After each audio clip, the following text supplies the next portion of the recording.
I read what Frank Conniff wrote about it. I'm like, oh man, I got to go see this film.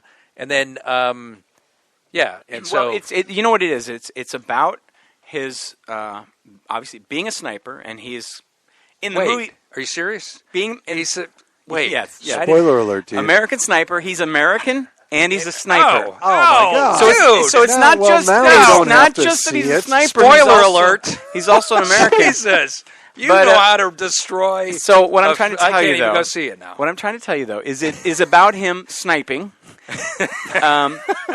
several tours, but it's also half the movie is about the clear fact that he has PTSD, and that. About him coming to terms with that. You mean he's like a queer or something? What is that? Post-traumatic stress. Oh, gotcha. And then I don't know why it's a D, because I want to say syndrome, but anyway. Disorder. Disorder, there you go. But I always want to say syndrome, because anyway. PTSD. So, and him coming, because he, like so many soldiers, they're drilled in to be loyal to their unit beyond anything. And so he feels bad every time he's back in America. And so it's really enjoyable in the sense of watching him. I'm sorry, but it's enjoyable to watch somebody in extreme pressure have to kill somebody else. Yeah. And actually, I've had day jobs where I've prayed for it on a daily basis. Now the movie is never as intense as the trailer. The trailer shows him having to decide whether to kill first this woman and this boy. Sophie's choice. Yeah, but he's not related to either of them. No, and but the real guy was not till the a total, kill 'em all kind of guy. The main opponent that he's trying to kill is a fictional character, and the book has things in it that are not true that they just ignore. They don't go into it. There's really not necessarily verification or solid verification that he is the best that they've ever had. Of course, they don't necessarily always report that type of stuff, but it did get me reading about all the other snipers out there. Gotcha. Mark Wahlberg.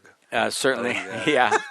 Well, there was this Finnish guy who killed at least 300 Russians when they tried to invade Finland. Wow. That guy was pretty badass. That's a lot. There was an American who in Vietnam that was pretty badass as well. He would always apparently wear a white feather in his hat. And did he call it macaroni? No, but they were looking for him. I mean, there was a reward on his life as there is a reward on the character, Kyle, whatever. Well, so did the guy who killed Chris Kyle at a firing range? Did he get the reward? It funneled. Al Qaeda sent him a check. Then it didn't clear it. Yeah, send all letters. There's wily bastards. But one of the things that's going to happen is the money. The family owes $1.8 million to Jesse Ventura, because he lied about Jesse Ventura, both in the book and then outside of it, in press interviews and stuff. And he didn't actually deck Jesse Ventura and knock him out, and all this other stuff was all false. So it turns out it was actually Jake the Snake that was another former wrestler. How weird is that? Because but you would think the story of him getting decked was humiliating, and then it's just weird. It's weird. You think he should have let it go? Thing. Well, what's weird I is, don't know, well, basically the guy says, he was bad-mouthing us, saying, what we were doing over there was worthless or whatever, and he decked him. And in the book, he's just described as the scruffy-faced older SEAL. And then in interviews, he made it clear that he's talking about Jesse Ventura. And Jesse Ventura says, this guy's slandering me, and committed libel, and he sued. And what's weird is that he absolutely won, and it's hard to win. Wins up $1.8 million or something. But in the press interviews, it's all about how could you do this to the family. And it's like the guy said all this stuff that's false about me. That's what happens. What about my family? Yeah. Well, we should probably wrap it up, huh, John? We're getting we're running over. Oh, you know what? Since we're talking about movies, let me throw in a quick recommendation.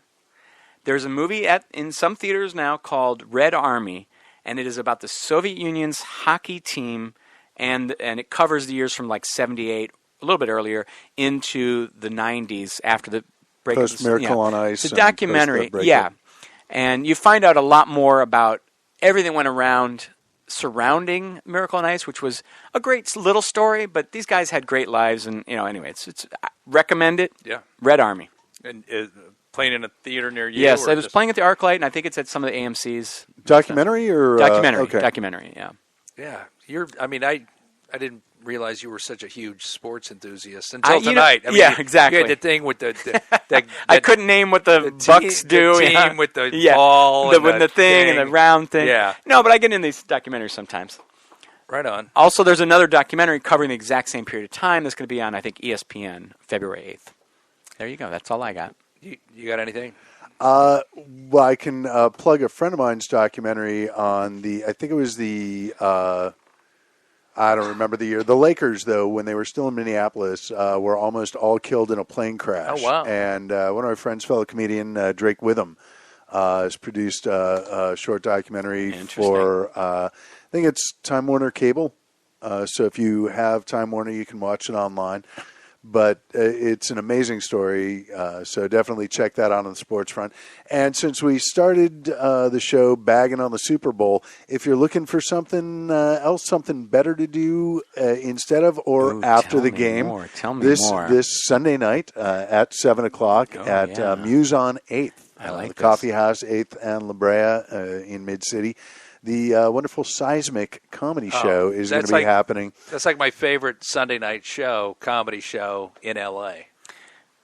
Certainly. If you weren't at the beach, you could come up and do some time. Yeah, I mean, we'll probably be home from the beach, but I'll probably be cleaning sand out of kids' ears. Yes. But I will be hosting that show. I'll be appearing there. Very good. Yeah. And then, as Jim mentioned, we're going to be taking a break for a few months, get our religious shit together, observances and things like that. And I'm hopefully by the time we come back, we'll be at better war guess with than this. Iran or something. Yeah. Oh, I'm sure there'll be, or maybe the first of the asteroids will be hitting us. Yeah. And, this real quick, because I had to say something about this, but it's weird when it comes to war. And, the Republicans always complain about imperialist President Obama running off and doing things on his own. And then it comes to, potentially actions against Iran. And they're like, well, we're going to wait and see what the president says. Like, well, again, they contradict themselves constantly, as do we. I we hope don't. so. Yeah. But anyway, thanks for listening, everybody. Thank you. And, Thank you for having me. David, Yeah. thank Had a you blast. very much. Yeah. And sleep tight, America. And we'll See you later.